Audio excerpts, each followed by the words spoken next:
Y apareció la primera objeción judicial a la ley del aborto. ¿De qué se trata, Juan Pablo? Bueno, justamente, la jueza Marta Ucarde Trotti...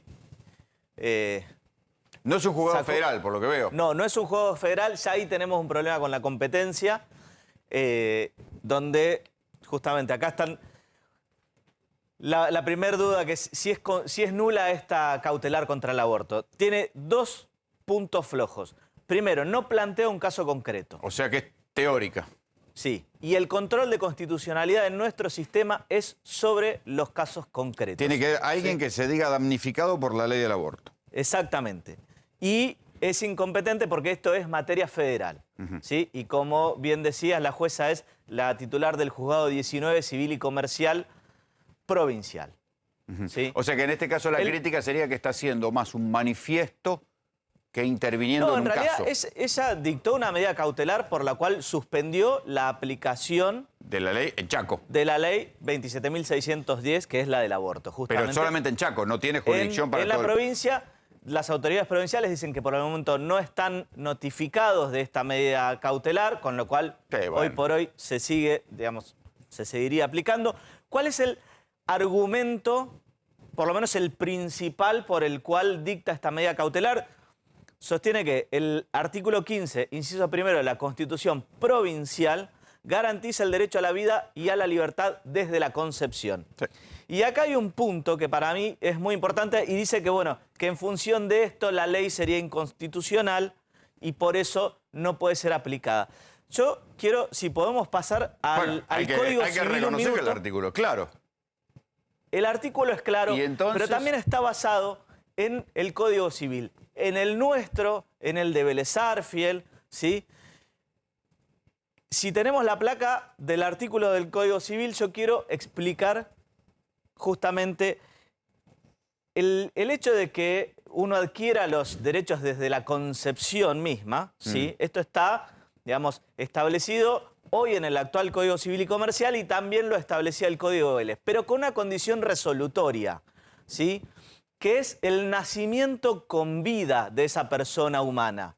Si no nace con vida, ¿sí? Entonces no adquiere ningún derecho. O sea, la concepción... ¿Sí? La concepción te da los derechos, pero con esta condición resolutoria, es decir, si el bebé no nace con vida, no adquirió ningún derecho. ¿Sí? Es como si nunca hubiera existido, así lo define el código y así lo definía también el primer código que tuvo nuestro país, que fue el famoso Código de Vélez Sarsfield. ¿Por qué? Y en esto le pedí que me dé una mano Rodri, ¿sí? Y yo le pregunté justamente desde cuándo, ¿sí?, existe la práctica, digamos, del aborto, más allá de las causas por las cuales se practicó, si es legal, si no es, o si era o no era legal en determinados momentos. Y la realidad es que cuando tuvimos nuestros primeros códigos, el civil y el penal, ¿sí?, allá por la década del 60 del siglo XIX, ya existían las primeras prácticas, ¿sí? Y si se quiere, ya se había iniciado el debate sobre la legalidad o ilegalidad o la moralidad o inmoralidad de la práctica del aborto y salvo los casos en que por ahí fuera necesario porque corría riesgo la vida de la madre. Bueno, este es el artículo.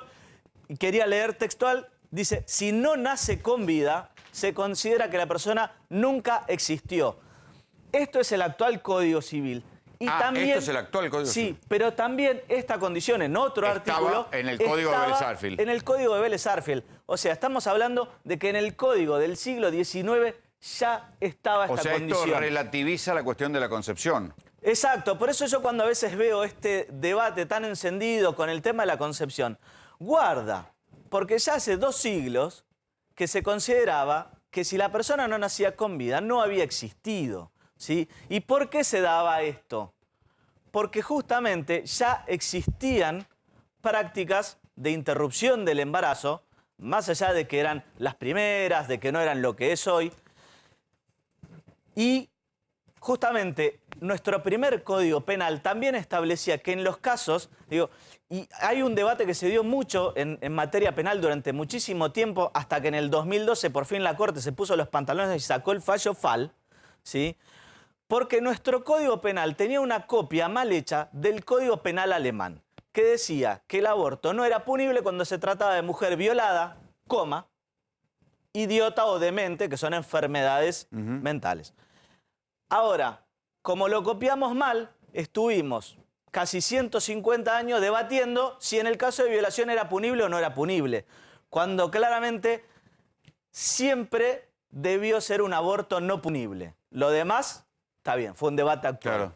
Pero digo, me parece que también es importante para entender justamente toda esta resistencia que siempre hubo, incluso... Ya estaba discutida en el Código. Claro, incluso al aborto en caso O sea de que violación. es bien factible que esto no progrese.